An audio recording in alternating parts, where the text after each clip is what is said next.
Bonjour tout le monde. Bon, je vais essayer de faire... je sais pas si je vais y arriver. Vous montrer. Parce qu'on peut pas tourner l'appareil en fait quand on commence à filmer. Donc je vais essayer comme ça. Voilà. C'est pour vous montrer. Là. J'espère que vous voyez 57 roubles. Voilà, c'est ma facture d'électricité pour le mois de... d'août. 57 roubles d'électricité. 57 centimes d'euros, quoi, à peu près. Voilà. Donc, ah bah tiens, je vais essayer comme ça, parce que j'ai pas vu si vous aviez vu. Attendez.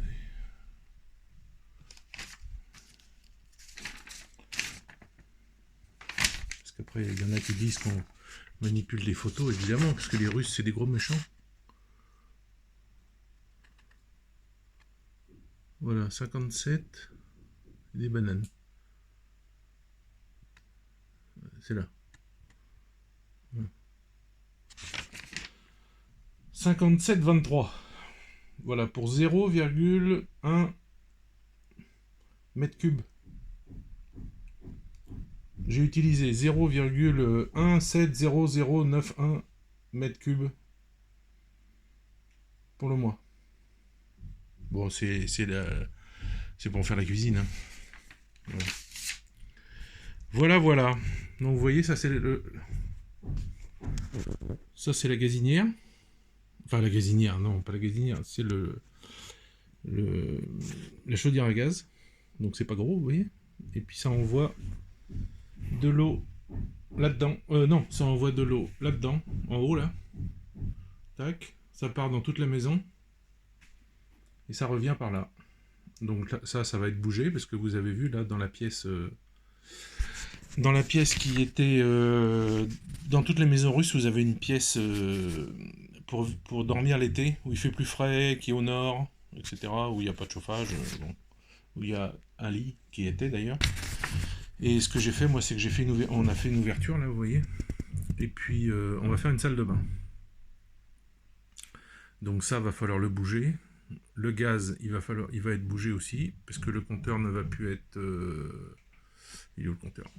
Il ne va plus être là, il va être à la cave. Ça va être à la cave aussi. Et pour envoyer l'eau dans la maison, parce que là c'est au même niveau, donc c'est facile, mais pour envoyer, ça se fait par capillarité en fait. Pour envoyer l'eau dans la maison, on va installer un petit moteur, un petit truc qui envoie l'eau, quoi. Donc ça coûte 15 euros, je crois. Ça coûte pas cher. La mère Elena en avait un chez elle et ça marchait très très bien pendant des années, donc voilà, on va faire ça aussi. Donc voilà. C'était pour vous montrer ça, parce que ça vient juste d'arriver en fait, la facture là. Et en même temps est arrivé ça. Merci beaucoup à la personne qui me l'a envoyé. Alors je suis un peu gêné parce que quand je vois que le prix que prend la Poste en France pour envoyer juste un bouquin, ça me gêne de demander ça, quoi. Bref. Je sais pas, enfin bon. De faire payer plus cher, en fait, c'est juste une excuse, parce que c'est pas parce que c'est la Russie ou quoi, ils s'en foutent, en fait, la Poste. C'est des gros nazes. Et donc, le deuxième truc, c'est... Alors ça, je sais pas pourquoi. Ils envoient toujours la facture, la même chose, en fait, le même nombre de mètres cubes de gaz à l'ancienne propriétaire, en ayant à payer 0. Je sais pas pourquoi on reçoit ça. Des fois, faut pas chercher, hein, vous savez, ici. Faut pas trop chercher. Donc voilà. Qu'est-ce que je peux vous dire? Ma cuisine, on a fait installer une cuisine. Bon, bah, maintenant, ça fait un moment. Vous voyez, elle m'a coûté 400 euros. Voilà, c'était mon premier... les premiers sous que j'ai touchés de YouTube. Voilà, la cuisine. Avec un grand évier. Ça, on voulait avoir un grand évier. Alors l'eau, c'est l'eau du puits. Donc il y a pas. Alors vous voyez, ça c'est un système russe. Euh, vous tournez à droite, vous avez l'eau froide, vous tournez à gauche, c'est pas au bas, c'est vous tournez à gauche, et dedans, là, il y a une résistance, et ça chauffe l'eau. Bon. Ça suffit pour se laver la tête, ça suffit pour je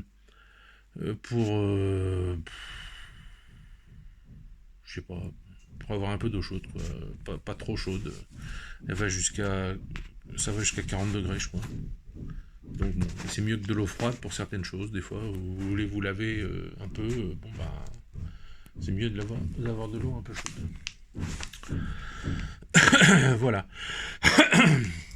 Le four russe, bah, vous l'avez déjà vu. Qu'est-ce que je peux vous montrer? Bah, là, vous entendez au-dessus les ouvriers qui font le toit. Ça, moi, Alors, ils étaient trois, et ils m'ont raconté ça ce matin. Ils étaient trois, et puis ça faisait un moment que je voyais pas le troisième, un plus jeune là, et ce matin ils m'ont dit non, il l'avait viré parce qu'un matin il était venu là et il était complètement bourré, donc ils ont dit terminé, allez tu dégages. Voilà. Donc j'ai donné ce conseil hier à quelqu'un par télégramme et je vous le redonne à vous si jamais un jour vous venez vivre en Russie. Si comme moi vous n'êtes pas bricoleur, parce que moi je suis pas bricoleur, c'est comme ça, je fais d'autres choses mais pas ça. Euh, vous allez trouver des brigades, ça s'appelle des brigades, c'est-à-dire plusieurs ouvriers, tous spécialistes ou pas, ou bons bricoleurs on va dire, et ils vous font vos travaux. Donc au début vous allez en prendre un, vous allez en prendre certains, ça va pas être tellement bien fait comme vous voulez, puis après vous allez en prendre d'autres, puis ça va pas encore être tellement bien fait comme vous voulez. Et puis un jour, vous allez tomber sur la perle rare en fait, sur le type que j'ai, moi, qui est sur le toit, là, Sergueï, qui est toujours à l'heure, qui boit pas. Comme il m'a dit, il a été alcoolique.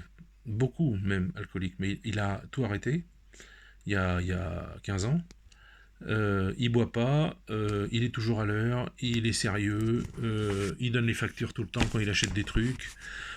Euh, il fait le boulot correctement, c'est bien fait, c'est fait professionnellement. Et là, je lui avais dit, si tu me fais le toit, tu prends des gens sérieux. Et alors, il y en a un qui était pas sérieux, ils l'ont viré. Mais l'autre qui est là aussi, il est très très très sérieux. C'est même lui, je pense, le meilleur spécialiste pour faire le toit. C'est lui qui en sait même plus que Sergueï. Et quand vous veniez vivre en Russie et que vous trouvez ce genre de personnes, il faut jamais les lâcher. Il faut absolument toujours être sympa avec eux. Toujours le petit cadeau, toujours moi par exemple, je leur ai donné quoi, une boîte de thé, j'ai été au magasin, je leur ai ramené 6 bouteilles d'eau gazeuse, enfin vous voyez des petits trucs comme ça, parce que ça vaut de l'or en Russie des gens comme ça. Voilà. Il y en a tellement qui font du bricolage et puis c'est pas bien fait que quand vous en trouvez un qui bosse bien, eh ben il faut le garder. Voilà. Donc voilà ce que je voulais vous dire. Et puis sinon c'est tout. Voilà, je voulais vous montrer le prix du gaz en Russie. Donc 57 centimes d'euros pour le mois. Euh, bon. Alors au mois d'août, c'est vrai que j'ai pas été là une semaine. Mais Léna était là, mais est-ce qu'elle me faisait à manger tous les jours? J'ai même pas posé la question. Je pense que oui. Enfin voilà. Eh ben écoutez, je vais vous laisser et puis je vous souhaite une bonne journée. Et vous avez vu ce beau soleil qu'on a nous, qui éblouit la caméra là. On a un super soleil, il fait super bon. Je reviens de dehors là pour aller voir la postière parce que je l'ai entendu parler avec les ouvriers, donc j'ai été voir ce qu'elle voulait. C'était pour m'amener ça. Et et en fait ici il y a un truc aussi. Par exemple, la postière vient. Vous ne pouvez pas dire bonjour, prendre le truc et partir, c'est pas possible. Il faut vous discuter avec elle pendant. Elle va vous dire ah bah les travaux ils avancent, ah bah si, ah bah ça, ah Elena elle est pas là, non non elle est au travail, et vous allez parler avec elle 5-10 minutes comme ça. C'est tout le temps comme ça. Mais c'est très sympa. Mais je suis persuadé que dans les villages en France c'est la même chose. Enfin j'espère, parce que certains m'ont dit que dans les villages maintenant, les personnes âgées disaient même plus bonjour. Mais je pense ils disent plus bonjour aux jeunes en général parce qu'ils en ont peur. Parce qu'ils savent pas quel jeune c'est, ils savent pas si c'est des neuneux, Enfin bon, bref, vous savez très bien, vous savez même mieux que moi le genre de jeunes qu'il y a en France. Donc voilà. Allez, je vous laisse. Et parce qu'il y en a une là qui me regarde avec des yeux. Il y a Boussia, le chat, qui me regarde, qu'il faut que je lui ouvre la porte. Elle me regarde avec des yeux de pitié. Alors je vais y aller. Allez, à plus.